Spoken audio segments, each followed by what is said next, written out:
बॉलीवुड के दिग्गज अभिनेता संजय दत्त आज किसी परिचय के मोहताज नहीं है। वो मशहूर अभिनेता सुनील दत्त और अभिनेत्री नरगिस दत्त के बेटे हैं।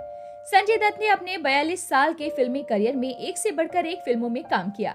वो हर तरह के किरदारों को बड़ी संजीदगी से निभाते हैं। जहां एक तरफ उन्होंने साजन, मुन्ना भाई MBBS और लगे रहो मुन्ना भाई जैसी फिल्मों में एक अभिनेता के रूप में बेहतरीन अभिनय किया है, वहीं खलनायक, अग्निपथ, KGF पार्ट 2 और शमशेरा जैसी फिल्मों में खलनायक के रूप में भी शानदार काम किया है। तो आइए जानते हैं संजय दत्त की जीवन के बारे में। संजय दत्त का जन्म 29 जुलाई 1959 को मुंबई में हुआ था। उनका पूरा नाम संजय बलराज दत्त है। वो लोकप्रिय अभिनेता सुनील दत्त और अभिनेत्री नरगिस दत्त की बेटी हैं। उनकी मां नरगिस दत्त का साल 1981 में कैंसर के कारण निधन हो गया था। उनकी मां उन्हें फिल्म जगत की बुलंदियों पर देखना चाहती थी, लेकिन संजय दत्त की पहली फिल्म रॉकी के रिलीज होने से पहले ही उनकी मां का निधन हो गया था। मां की मौत का संजय दत्त की जिंदगी पर गहरा असर पड़ा और वो नशे के आदी हो गए। उस वक्त उनकी उम्र महज 22 साल की थी, इसीलिए उनके लिए खुद को संभालना बहुत मुश्किल काम था। उनकी 2 छोटी बहनें भी हैं, जिनका नाम प्रिया दत्त और नम्रता दत्त है। प्रिया दत्त फिलहाल राजनीति में सक्रिय है और वो कांग्रेस पार्टी से जुड़ी हुई हैं। इससे पहले सुनील दत्त भी कई सालों तक राजनीति से जुड़े रहे और वो कांग्रेस पार्टी के शासन में मिनिस्टर भी रह चुके हैं। एक्टर संजय दत्त की एजुकेशन की बात करें तो उन्होंने अपनी स्कूली शिक्षा द लॉरेंस स्कूल सनावर से पूरी की, जो हिमाचल प्रदेश के कसोली के पास पड़ता है। उनकी बाद की पढ़ाई के बारे में अगर बात करें तो उसके बारे में कोई भी जानकारी उपलब्ध ही नहीं है। फिल्मी बैकग्राउंड से होने के कारण उनका रुझान शुरू से ही फिल्मों में काम करने के लिए बढ़ा हुआ था। 12 साल की उम्र में उन्होंने सुपरस्टार से सजी फिल्म रेशमा और शेरा में बाल कलाकार के रूप में काम किया। इस फिल्म में उनके पिता सुनील दत्त के साथ अमिताभ बच्चन, विनोद खन्ना, अमरीश पुरी, वहीदा रहमान और राखी गुलजार जैसे सितारे मुख्य भूमिका में थे। साल 1971 में रिलीज हुई फिल्म रेशमा और शेरा में एक बाल कलाकार के रूप में काम करने के बाद उन्होंने साल 1981 में फिल्म रॉकी से एक अभिनेता के रूप में अपने फिल्मी करियर की शुरुआत की। इस फिल्म में उनके अभिनय की काफी सराहना की गई, लेकिन बॉलीवुड में उन्हें असली पहचान फिल्म खलनायक से मिली। ये फिल्म उनके करियर की दूसरी फिल्म थी और इसमें वो नेगेटिव किरदार में नजर आए थे। इस फिल्म में उनके अभिनय की काफी तारीफ हुई और वो रातों रात स्टार बन गए। इस फिल्म की सफलता के बाद उनके सामने फिल्मों की लाइन ही लग गई। संजय दत्त ने अपने करियर में 3 शादियां की हैं।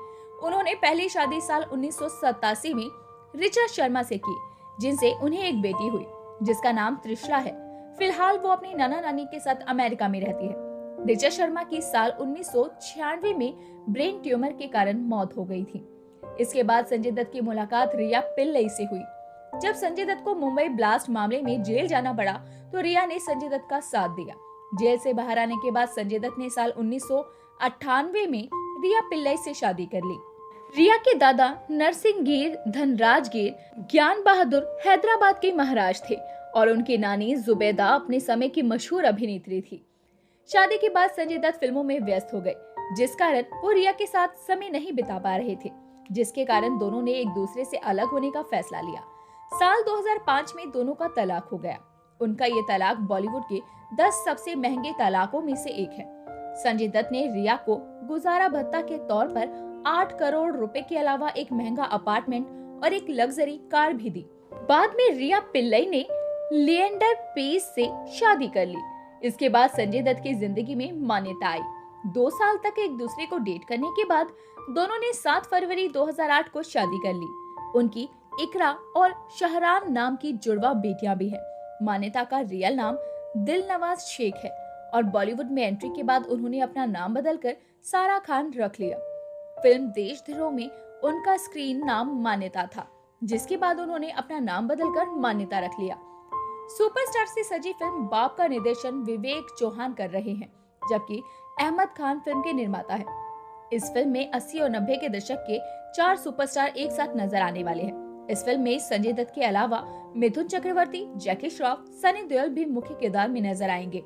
हाल ही में इस फिल्म का पहला पोस्टर रिलीज हुआ था, जिसमें चारों सुपरस्टार एक साथ बैठे नजर आ रहे थे। लंबे बाल और दाढ़ी में उनका लुक एक गैंगस्टर की तरह मालूम पड़ता है। पिछले 2 फिल्मों मुन्ना भाई MBBS और लगे रहो मुन्ना भाई की सफलता के बाद संजय दत्त और अरशद वारसी की जोड़ी एक बार फिर फिल्म मुन्ना भाई 3 में नजर आने वाली है। उनके फैंस ने इस फिल्म का इंतजार बहुत बेसब्री से अब तक किया है। हाल ही में फिल्म का पहला पोस्टर रिलीज हुआ है, जिसमें संजय दत्त और अरशद वारसी कैदियों की ड्रेस में जेल के अंदर कुछ सोचते हुए नजर आ रहे हैं। साल 1993 में मुंबई बम धमाकों के बाद संजय दत्त को अवैध हथियार रखने के आरोप में गिरफ्तार किया गया था। साथ ही उन पर अंडरवर्ल्ड से संबंध रखने का भी आरोप लगा था। 2 महीने तक जेल में रहने के बाद उन्हें जमानत पर रिहा कर दिया गया। साल 1995 में उन्हें दोबारा गिरफ्तार किया गया। उनके पिता सुनील दत्त ने उनकी जमानत के लिए काफी कोशिश की। फिर किसी तरह साल 1997 में उन्हें जमानत पर रिहा किया गया। इस तरह उनका जेल के अंदर आना जाना लगा रहा, जिससे उनके फिल्मी करियर पर भी गहरा प्रभाव पड़ा।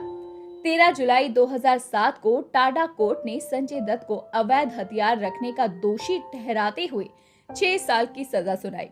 बाद में साल 2013 में सुप्रीम कोर्ट ने उनकी सजा घटाकर 5 साल कर दी, जिसे संजय दत्त ने पुणे के यरवदा जेल में व्यतीत कर अपनी सजा को पूरा किया और जेल से बाहर आए। संजय दत्त की मां नरगिस दत्त उन्हें प्यार से चांद कहकर बुलाती थी। उन्होंने साल 1971 में रिलीज हुई फिल्म रेशमा और शेरा में बाल कलाकार के तौर पर काम किया। साल 1981 में रिलीज हुई फिल्म रॉकी में बतौर अभिनेता वो पहली बार सभी लोगों के सामने आए। उनकी मां नरगिस दत्त अपनी बेटी को फिल्म इंडस्ट्री में शीर्ष पर देखना चाहती थी, लेकिन पहली फिल्म रॉकी के रिलीज होने से पहले ही कैंसर से उनकी मौत हो गई। संजय दत्त जब हाई स्कूल में पढ़ते थे, तभी से उन्हें ड्रग्स लेने की लत लग गई थी। साल 1986 में रिलीज हुई फिल्म नाम में उनके अभिनय को काफी सराहा गया। साल 1992 में फिल्म साजन के लिए उन्हें सर्वश्रेष्ठ अभिनेता के फिल्म फेयर पुरस्कार से सम्मानित किया गया। साल 1993 में उन्हें अवैध हथियार रखने और मुंबई बम विस्फोट के मामले में शामिल होने के आरोप में गिरफ्तार किया गया। साल 2003 में रिलीज हुई फिल्म मुन्ना भाई MBBS के लिए उन्हें सर्वश्रेष्ठ अभिनेता के राष्ट्रीय पुरस्कार से सम्मानित किया गया। संजय दत्त को गिटार बजाना बहुत पसंद है। उन्होंने अमेरिका में आयोजित एक गिटार प्रतियोगिता में स्वर्ण पदक जीता था। उनकी छोटी बहन नम्रता दत्त की शादी अभिनेता गौरव कुमार से हुई है। समाजवादी पार्टी ने उन्हें साल 2009 का लोकसभा चुनाव लड़ने के लिए टिकट भी दिया था, लेकिन अवैध हथियार रखने के मामले में उनकी सजा बरकरार रहने के बाद उन्होंने टिकट वापस ले लिया। साल 2013 में सुप्रीम कोर्ट ने अवैध हथियार रखने के आरोप में 5 साल की सजा उन्हें सुनाई। उन्होंने पुणे की यरवदा जेल में अपनी सजा पूरी की और इस अवधि के दौरान उन्होंने 38,000 रुपए कमाए, जिसमें से जेल से बाहर आने के बाद भी उनके पास 450 रुपए बच गए थे। बॉलीवुड के हैंडसम एक्टर संजय दत्त का नाम बॉलीवुड की 8 हसीनाओं के साथ जुड़ चुका है। तो आइए जानते हैं आखिर कौन थी वो 8 हसीनाएं। इनमें सबसे पहला नाम आता है एक्ट्रेस टीना मुनीम का। टीना मुनीम संजय दत्त की बचपन की दोस्त थी। दोनों ने फिल्म रॉकी में साथ में काम किया। दोनों को एक दूसरे से प्यार हो गया, लेकिन संजय दत्त के अत्यधिक शराब पीने के कारण उन्होंने उनसे दूरी बना ली। बाद में संजय का नाम मशहूर अभिनेत्री रेखा के साथ जुड़ा, लेकिन संजय दत्त ने अपने इंटरव्यू में महज इसे एक अफवाह बताया। इसके बाद संजय दत्त की जिंदगी में ऋचा शर्मा की एंट्री हुई। उनकी शादी 1987 में उनसे हो भी गई और उनकी एक बेटी हुई जिसका नाम त्रिशला था, जो कि साल 1988 में पैदा हुई। लेकिन साल 1996 में ब्रेन ट्यूमर के कारण ऋचा की मौत हो गई। संजय दत्त का नाम बॉलीवुड की धक धक गर्ल माधुरी दीक्षित के साथ भी जुड़ा था। फिल्म साजन की शूटिंग के दौरान दोनों एक दूसरे के करीब आए, लेकिन जब संजय दत्त का नाम मुंबई बम धमाकों से जुड़ा तो माधुरी दीक्षित उनसे अलग हो गई। कुछ समय बाद संजय दत्त और लीजा रे के रिलेशनशिप की खबरें उड़ने लगी, लेकिन बाद में लीजा ने संजय के साथ कोई भी रिश्ता रखने से इनकार कर दिया। तभी संजय दत्त की जिंदगी में मॉडल रिया पिल्लई की एंट्री हुई। साल 1998 में दोनों ने शादी की, लेकिन कुछ सालों बाद उनके बीच अच्छे रिश्ते ना होने के कारण साल 2005 में दोनों का तलाक हो गया। इसके बाद संजय दत्त का रिश्ता नादिया दुरानी से जुड़ा, लेकिन यहाँ पे संजय दत्त का रिश्ता ज्यादा समय तक नहीं चल सका और दोनों अलग हो गए। मान्यता की मुलाकात संजय से तब हुई जब वो नादिया दुरानी को डेट कर रहे थे और दोनों को एक दूसरे से प्यार हो गया। 2008 में दोनों ने गोवा के एक रिजोर्ट में शादी कर ली। साल 2010 में उनके जुड़वा बच्चे शहरान और इकरा का जन्म हुआ। आज दोनों एक खुशहाल परिवार की तरह साथ रह रहे हैं। तो दोस्तों, अभी के लिए बस इतना ही। मिलते हैं आपसे अगली वीडियो में। तब तक अपना ध्यान रखिए। Bye bye.